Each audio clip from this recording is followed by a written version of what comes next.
عزیز طلباء و طالبات، کیا آپ جانتے ہیں کہ یہ جو آپ لکھتے ہیں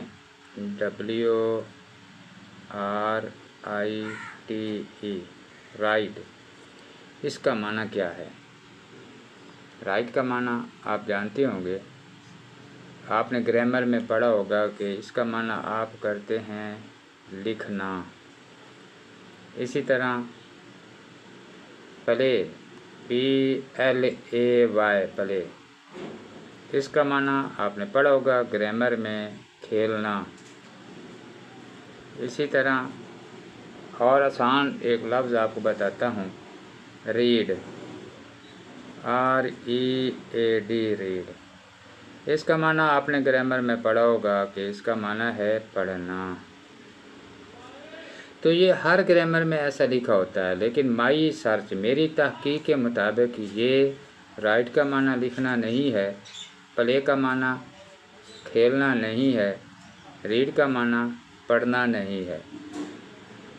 یہ ہے میری تحقیق، ہو سکتا ہے کچھ ٹیچر صاحبان میری سرچ سے اتفاق نہ کریں، لیکن یہ میری تحقیق ہے کہ رائٹ کا معنی لکھنا نہیں ہے، پلے کا معنی کھیلنا نہیں ہے، ریڈ کا معنی پڑھنا نہیں ہے، بلکہ اب آپ کے ذہن میں ہوگا کہ پھر ان کا معنی کیا ہے۔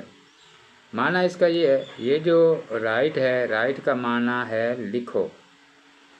کیا معنی ہے؟ لکھو۔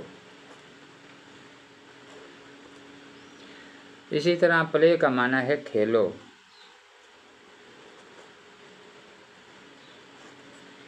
اسی طرح ریڈ کا معنی ہے پڑھو۔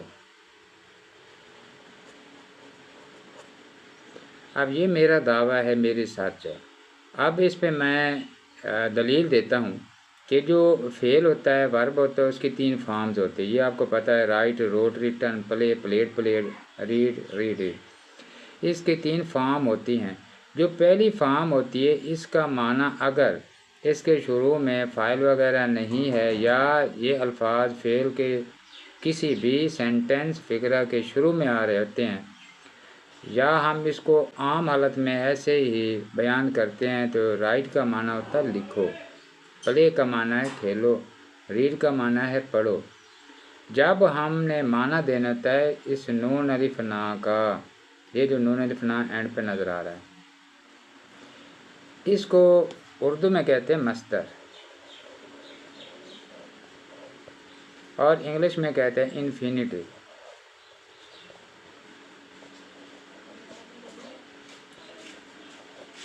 INFINITIV، انفینیٹیو کہتے ہیں۔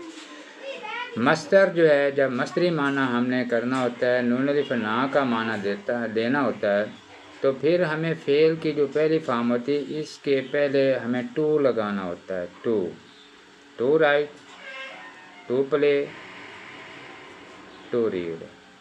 تو اب اس کا معنی ہو جائے گا لکھنا، کھیلنا، پڑھنا۔ اگر ہم ان کے شروع سے یہ ٹو ہٹا دیں تو پھر اس کا معنی ہوگا لکھو، پلے، ریڈ، ریڈ کا معنی پڑھو۔ تو ٹو کے بغیر ان کا معنی جو ہوتا ہے وہ حکمیہ ہوتا ہے، آرڈر ہوتا ہے، نصیحت ہوتی ہے، اور اگر ان فکروں کے شروع میں ٹو آ جائے تو ان کا معنی پھر مصدری معنی ہوتا ہے، یعنی اردو میں نون الف نا آتا ہے۔ جیسے اس کا ایک فقرہ بناتے ہیں کہ میں آپ کو پڑھنے کی نصیحت کرتا ہوں۔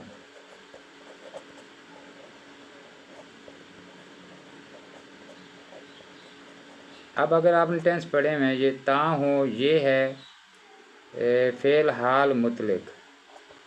فعل حال مطلق پہلا ٹینس ہے، پریزنٹ انڈیفینٹ ٹینس ہے، تو اس میں فاعل جو ہے وہ میں ہوں، یہ سبجیکٹ ہوں، اور آپ کو یہ آبجیکٹ ہے، یہ ہمارا ورب ہے، اور یہ دیکھیں، یہ پورا ورب ہے نصیحت کرنا، یہ پڑھنا، یہ نون الف نا ہے، یہاں ہم نے مصدری معنی دینا ہے، یعنی ٹو کے ساتھ فعل کی پہلی فارم لگانی ہے۔ تو اس صورت میں ہمیں یوں لکھنا ہوگا، فقرہ یوں بنے گا، کہ I ایڈوائز یو، میں تم کو نصیحت کرتا ہوں۔ اب دیکھیے اس میں آیا ہے آئی جو ہے یہ فاعل ہے، ایڈوائز جو ہے یہ نصیحت کرتا ہوں فعل ہے، اور یو آبجیکٹ ہے، مفعول ہے، اور آگے ہم نے یہ نون الف نا کا معنی دینا پڑھنا، تو یہاں ہم کریں گے ٹو ریڈ، تو یہ ٹو ریڈ کا معنی یہاں پڑھنا آ رہا ہے، I advise to read you, میں تم کو پڑھنے کی نصیحت کرتا ہوں۔ تو آج کا سبق یہ ہے، ہم نے پڑھا کہ فعل کی جو پہلی فارم ہوتی ہے اس کے شروع میں ٹو لگائیں تو وہ مصدری معنی دیتا ہے، نون الف نام ہے، اگر اس کے بغیر پڑھیں تو وہ حکمیہ یا آرڈر ہوتا ہے۔ جیسے ہم کہتے ہیں گیٹ آؤٹ، گیٹ آؤٹ کا معنی یہ ہوتا ہے کہ دفع ہو جاؤ، جیسے ہم یہ کہتے ہیں گیٹ آؤٹ۔ اب دیکھیں اس کے شروع میں کچھ بھی نہیں ہے تو اس کا معنی ہے دفع ہو جائے، اس کا معنی یہ نہیں کہ دفع ہو جانا۔ تو اگر یہ آپ کو اچھا لگا ہے، اس طرح ہم انگلش بھی سیکھیں اس چینل سے، اور بھی تحقیق اس چینل میں ہوگی ہر موضوع پہ، تو میرے اس چینل کو سبسکرائب کر لیں، آگے اس کو شیئر کریں، اسٹوڈنٹ کو بڑا فائدہ ہوگا انشاءاللہ۔ انگلش میں ہم اس طرح آسان انداز میں آپ کو گرامر سکھائیں گے انشاءاللہ، جس گرامر کو آپ مشکل سمجھتے ہیں وہ گرامر ہم آپ کو آسان کر کے آپ کے سامنے پیش کریں گے۔ جزاک اللہ۔